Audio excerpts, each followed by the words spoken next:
I was sitting on my girlfriend's front steps in the summer of '66, I believe. And this friend says, "Hey, I am going to Portland, Maine to take a test to go into the U.S. Army to become a helicopter pilot. Would you like to go?" So we traveled to Portland, Maine, and we went to what they call an AFES station. We wound up going to flight school together, and then from there we went on to advanced training at Fort Rucker, Alabama. We were actually considered aviators at that point on graduation. Didn't really know how to fly anything, to tell the truth, until we got to Vietnam. I remember coming into Vietnam wearing civilian clothes and carrying several bags. Then this helicopter picks us up at Cam Ranh Bay and they fly us to our duty station, which was going to be Tay Ninh. What our job was as an assault helicopter company was to go with 9 helicopters and land at a pickup zone, which is usually like a runway or a big open field or something of that nature. And we would load between 8 and 9 combat loaded troops, land them in what was called a LZ, which stands for landing zone.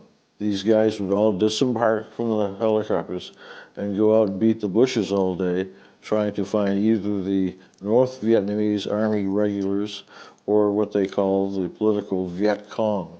At that time, I was a flight lead. By my 21st birthday, at that point, I had been completely physically shot out of the sky 5 times. On one of these extractions, we were in a village. The crew chiefs had jumped out of the aircraft momentarily to hand out candy and sea rations to the village kids. At this time, there is a person, usually a major at least or a lieutenant colonel, who is the air mission commander. We have just loaded all our troops on board. Women are out there holding their little babies. And this fellow up there says to me, he says, "Lead, I want full suppression on departure." What he wanted me to do was to lift up my 18 machine guns and mow these people down.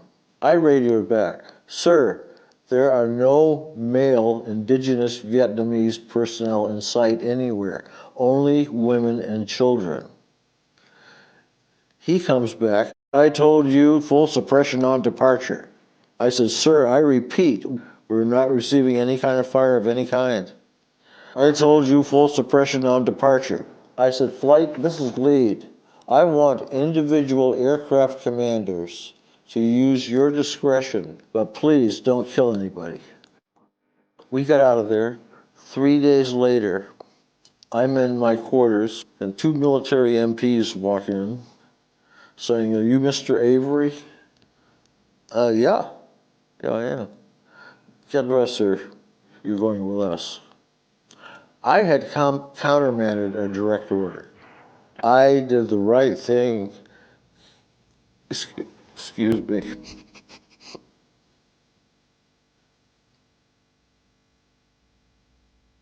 I did the right thing in face of an immoral, wrong order.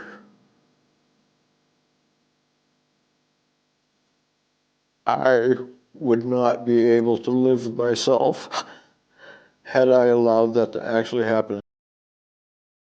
To this very day, I think about that. It haunts me in my sleep. I'm proud to be an American. I spent 17 years of my life in service to this country. And I spent another 27 years in service to the civilians of this country flying air ambulance. And I hope there's some of you out there that will take this to heart, because you are now the next generation. And you are the ones that have taken that oath to our country and to our Constitution. And I pray for you. Please make the right decision, no matter what the cost. to you.